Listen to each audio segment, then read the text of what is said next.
Welcome to the Real News Network. I'm Mark Steiner. Great to have you all with us. Some might say Netanyahu was equivocating, waiting for his handler's signal. Then his handler popped out this tweet. It would show great weakness if Israel allowed Representative Omar and Representative Tlaib to visit.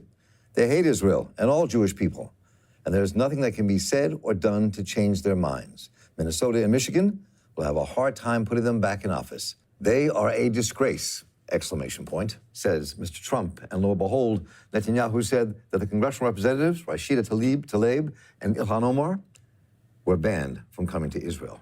Earlier this week, another group of congressional representatives went to Israel. 41 Democrats and 31 Republicans went on an AIPAC-sponsored trip to Israel. As a sidebar, what's fascinating is that the 31 Republicans kept tweeting back. But the Democrats were not tweeting back. They were tweeting about everything but their trip to Israel. And getting back to the news of the day, it does appear that Netanyahu capitulated to the erratic, mean-spirited tweets of Donald Trump and his desires. What's fascinating as well is that AIPAC and many Jewish senators and representatives have spoken out against Israel's banning the visit of Ilhan Omar and Rashida Tlaib. Most mentioning the two congresswomen's stand for the BDS to clearly say they were defending them despite that. So what are the larger issues and implications here for Israeli-American relations, for the coming U.S. elections, and the growing criticism of Israel in our country? We are joined by Phyllis Bennis, who is a fellow and director of the New Internationalism Project at the Institute for Policy Studies in Washington, D.C., author of numerous books. Our most recent book, Understanding ISIS and the Global War on Terror, a primer. Good to have you back with us, Phyllis. Great to be with you. And James Zogby. Jim Zogby is the founder and president of the Arab American Institute. And Jim, good to have you back with us. Thank you. So this has been an interesting turn of events. So let's talk a bit about what really happened here.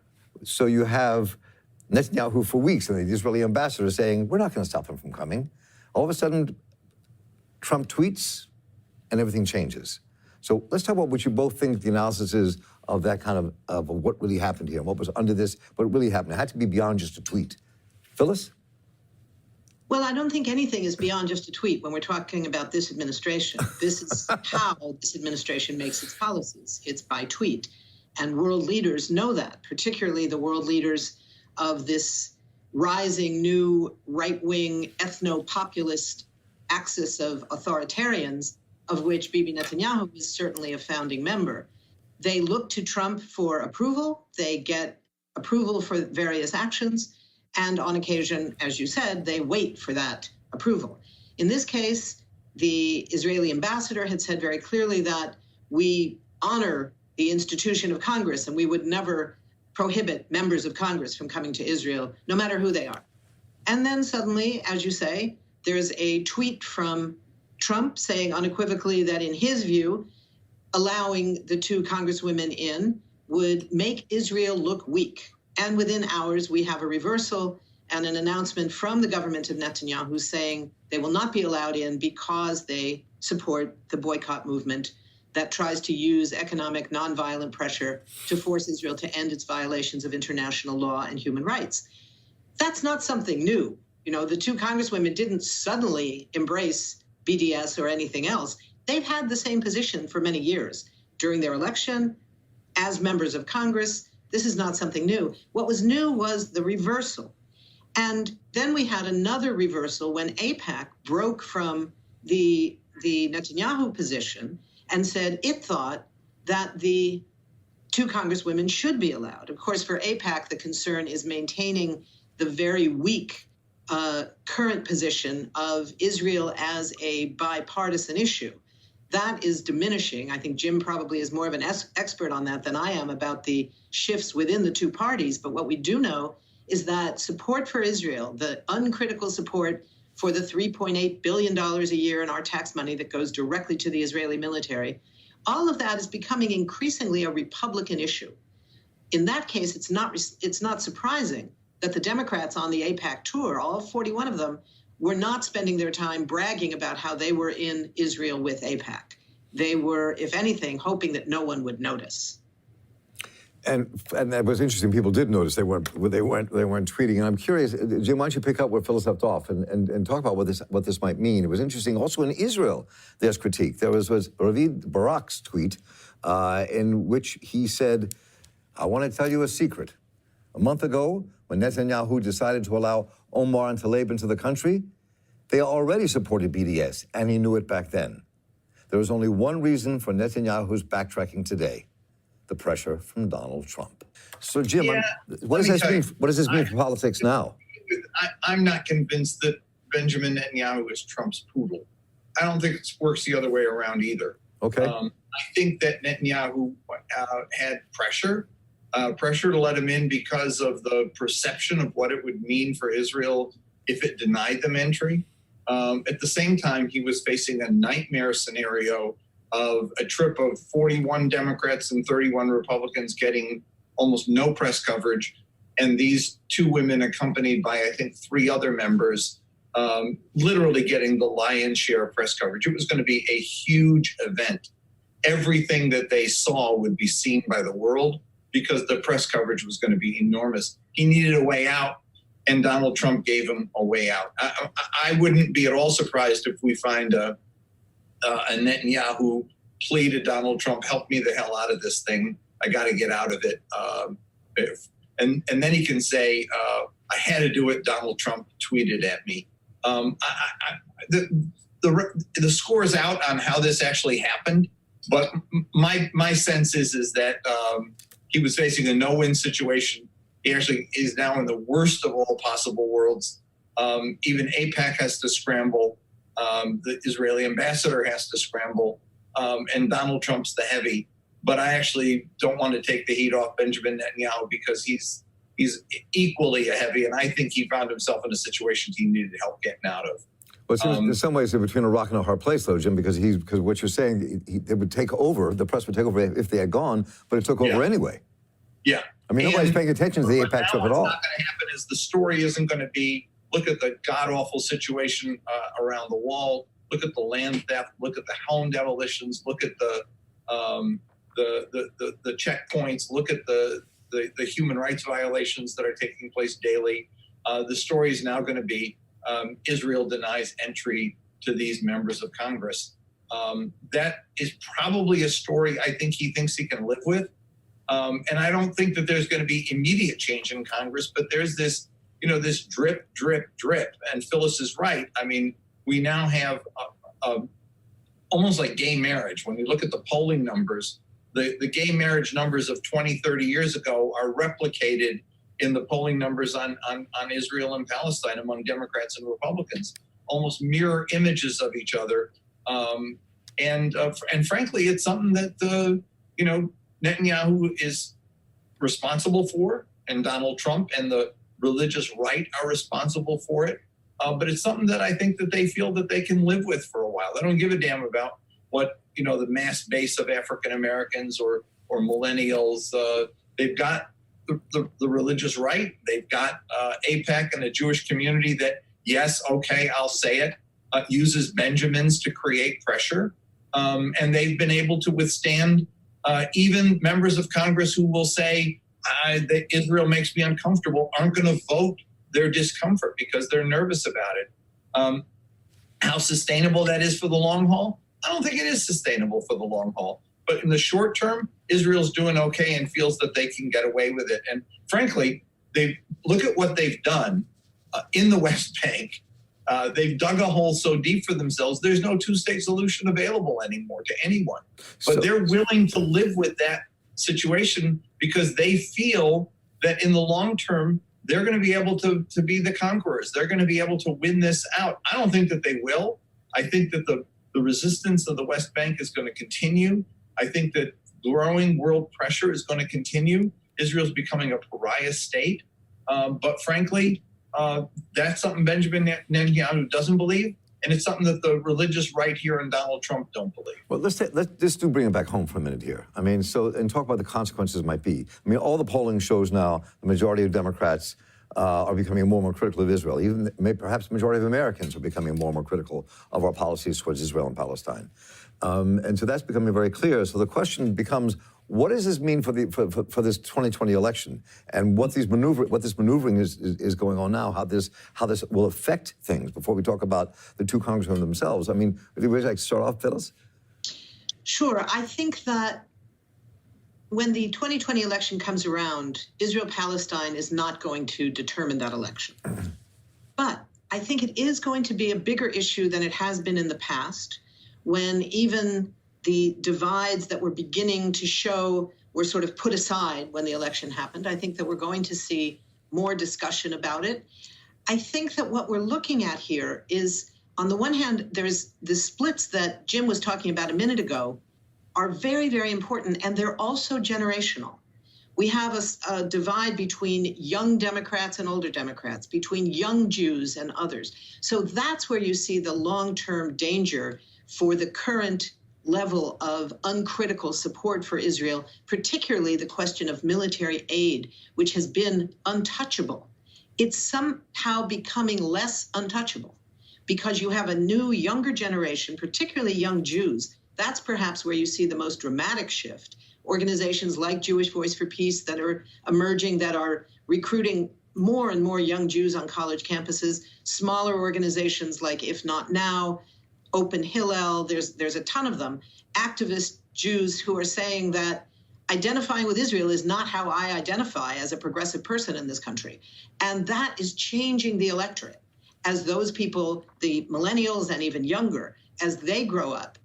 They're changing the Jewish community. They're changing the organized Jewish community. They're changing Jewish identity. When I was a kid growing up, we didn't have options. If you were a kid growing up and identified as Jewish, that meant Israel. God was really not in the equation. It was all about Israel. Right.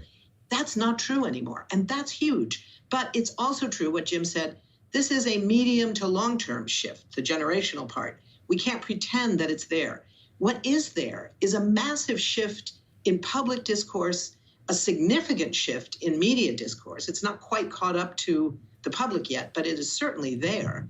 And the question of the shift that's just starting to take place, what we're seeing now in Congress. We can look back to 2015 when 60 members of Congress decided to skip the speech of Netanyahu when he came to lobby Congress against Obama's efforts to create the Iran nuclear deal. 60 members. Now, for most of them, that wasn't about Palestine. It wasn't about Israel's human rights violations. It was about Netanyahu's racism towards Obama, which was blatant and horrifying. And a number of members of the Black Caucus and others said, this is not acceptable. We're not going to go listen to this guy. But in the context of today, you also see we now have members of Congress, a few who support the boycott, divestment, sanctions movement to pressure Israel, and a ton of others who are saying, for example, the bill that's on the floor now, brought by Representative Betty McCollum, which doesn't call for cutting military aid, but does say that no military aid can be used for Israel's much vaunted juvenile military detention system, the only country in the world that has such a thing. And our money, because money is always fungible, is accountable for that. That's now getting new attention from a whole lot of other people. So the issue is changing. And on the other end of Capitol Hill, when you look at what's going on with the White House, you do see this global movement that Trump is orchestrating, cozying up to dictators and ethno-populists, authoritarians all over the world, in Brazil with Bolsonaro, in the Philippines with Duterte, in Saudi Arabia and the UAE and Turkey, all of that. And what you see in the Israeli version of it is that Trump is now giving, whether it's orders or not, I agree. I don't think Netanyahu is Netanyahu is not Trump's poodle. But for those who think that Israel is calling the shots and is telling the U.S. administration what to do, that this gives the lie to that. That's certainly not happening. And I think we are looking at a situation where Israel is now reclaiming its long-standing bans of Palestinians going back to Israel. The denial of the right of return is something that people in Rashida Tlaib's family knows very well, who are not allowed to return to their homes inside Israel. The whole question of who gets excluded, people who support BDS are excluded from entering Israel. This is not the first time. It may be the most high-profile example, but it's hardly the first time. And bringing it back, Jim, there was this interesting tweet. I've not seen anything from Rashida Tlaib yet, but the tweet that came out from Ilhan Omar today, I found was really fascinating. Let me just look at a part of her tweet here.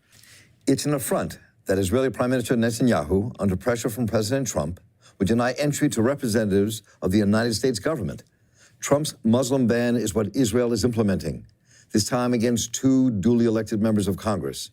Denying entry into Israel not only limits our ability to learn from the Israelis, but also to enter the Palestinian territories. Sadly, this is not a surprise, given the public position of Prime Minister Netanyahu, who has consistently resisted peace efforts, restricted the freedom of movement of Palestinians, limited public knowledge of the brutal realities of the occupation, and aligned himself with the Islamophobes like Donald Trump.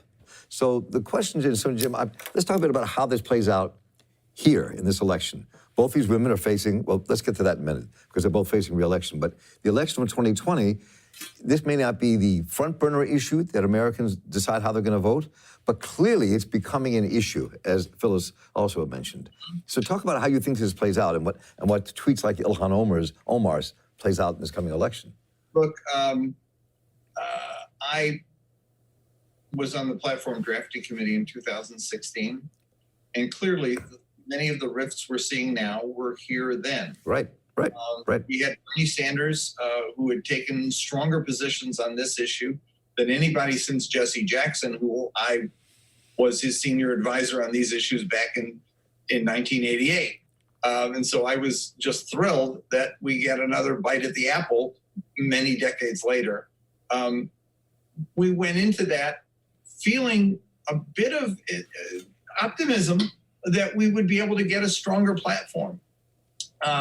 I never dreamt that the Clinton people would put their foot down on the words occupation and settlements being in the platform. I remember my arguments with Madeleine Albright in '88 when she represented Dukakis, not wanting the P word, Palestinians, in the platform. We've certainly come a long way since then. But they didn't want the word occupation and settlement in the platform. And this same Congress that 41 Democrats just 1/6 of Congress just went to Israel on this trip. Right. Remember that. And just passed a resolution against BDS, which they claimed was a moderate resolution because it contained no penalty, but it still opens the door for penalties and certainly ratifies an earlier decision of Congress, which is to support states that have penalties on BDS. So I am still not convinced that in terms of congressional action, we're going to get anywhere right now. These people, frankly, are political cowards. And I don't think they have anything to be afraid of. I mean, the myth of AIPAC is the myth more than it is the reality. They don't beat people and they don't save people, but they threaten, and they actually get away with their threats because there's enough belief that they have the capacity to do that. They do the same thing with presidential campaigns, but here they have the added advantage of huge donors. I mean, when Chaim Saban says, I will not tolerate Keith Ellison being the chair of the Democratic Party, and they run Tom Perez because they had to have somebody who had no experience in the party at all to run against them and win, and sent out vicious letters to members of the DNC against Keith, and they won it. They won it because they used the pressure that they had of establishment Democrats to squash Ellison's candidacy.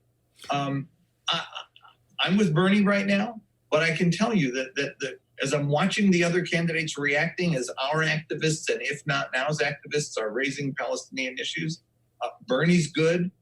Buttigieg has come a little bit along the way, but is not there at all. Neither is Elizabeth Warren.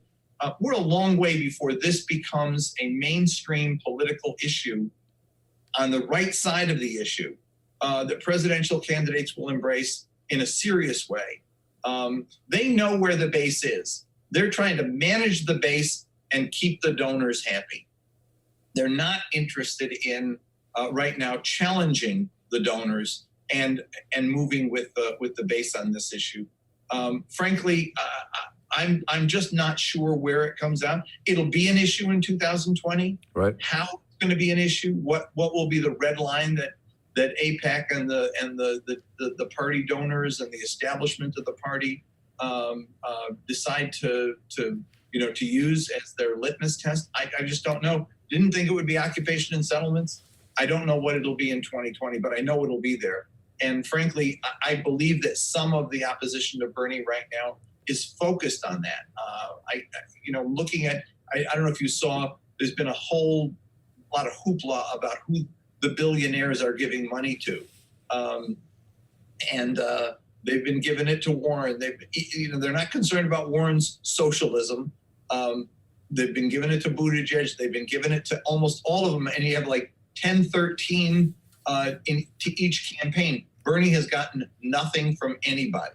And it has to do with his positions on Israel and Palestine. And they're not going to give up. This fight's going to be a long one. It's not going to be a 2020 fight. It's going to be a 2028, maybe 2032 fight. We're in this for the long haul.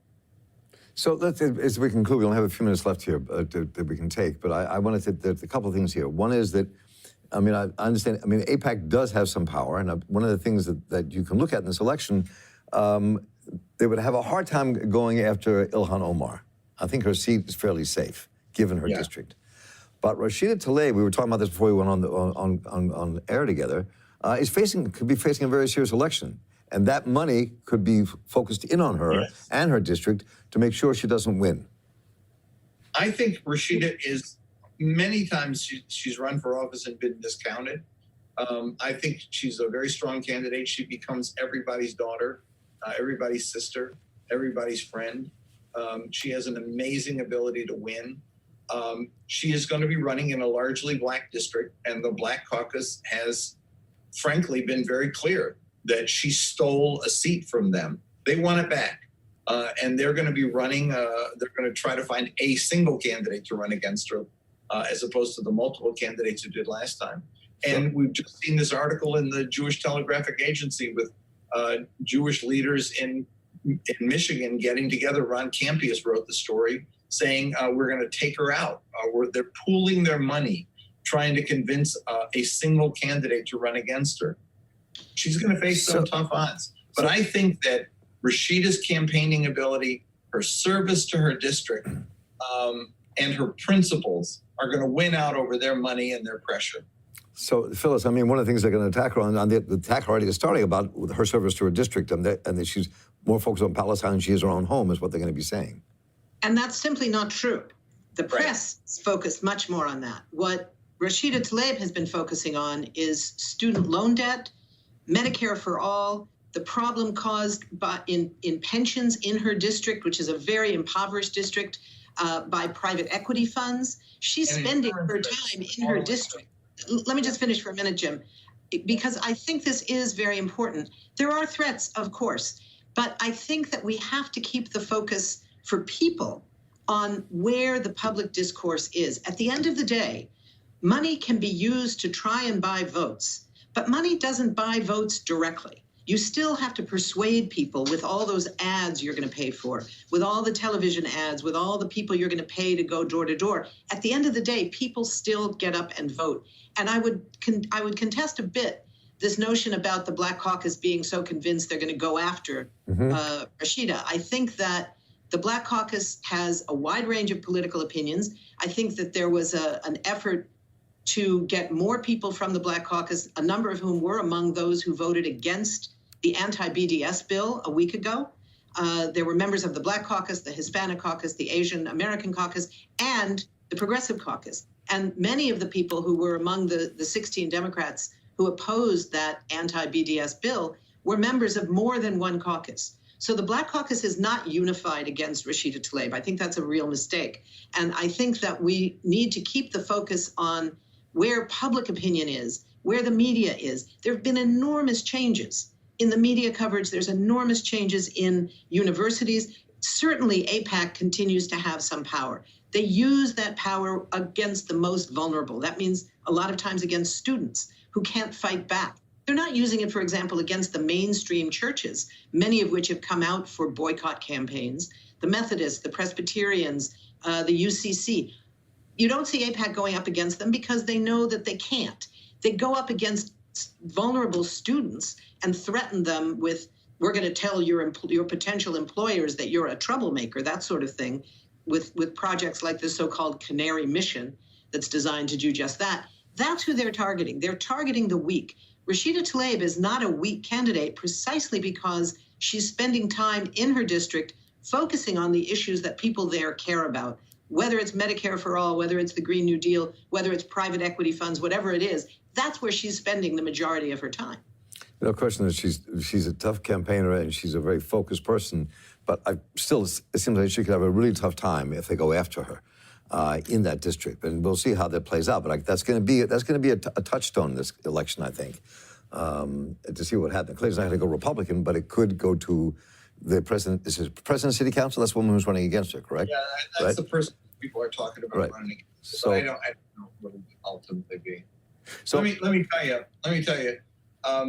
That article in the Jewish Telegraphic Agency sent shockwaves through my community. The Arab community in Michigan is 3 times the size of the Jewish community.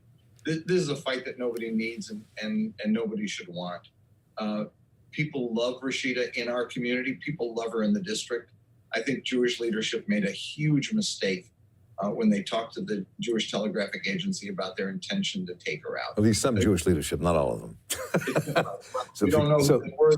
Most of the names were anonymous, but they did give us. It was Ron Campius, who incidentally, unlike Barack David, you quoted earlier, he is, Ron Campius is a great reporter. He's a very honest and straightforward guy. And I think he was shocked as well by the stuff they were telling him. So very quickly before we have to go, do you think that Rashida Tlaib and Ilhan Omar will make this trip anyway? Some people would argue they should make this trip symbolically, even though they're not going to be let in. Others saying it could be a disaster to do that. I hope they don't. I hope they don't.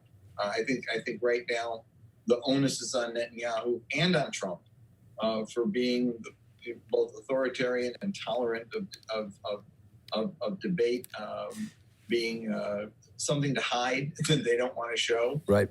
Right now, it was a stupid decision by Netanyahu, and going there does not help. I think anybody at this point. I think we need to find, strategy number 2, not going there and being detained in the airport for a couple of days. Phyllis? I think the person that gets helped by all this is Donald Trump. He does this for his base. This isn't about building up his influence in Congress or anything like that. This is about his relationship with his right-wing evangelical base here in the U.S., and it's about building up his relationship with his other authoritarian allies around the world, including Netanyahu. I think that the irony is that the congresswomen that were going to go are not even the real issue here for Trump. Trump is looking at his base, and he's making a judgment, which I think is wrong. I think he's just made the wrong decision. I agree with Jim that it was a stupid call on Netanyahu's part.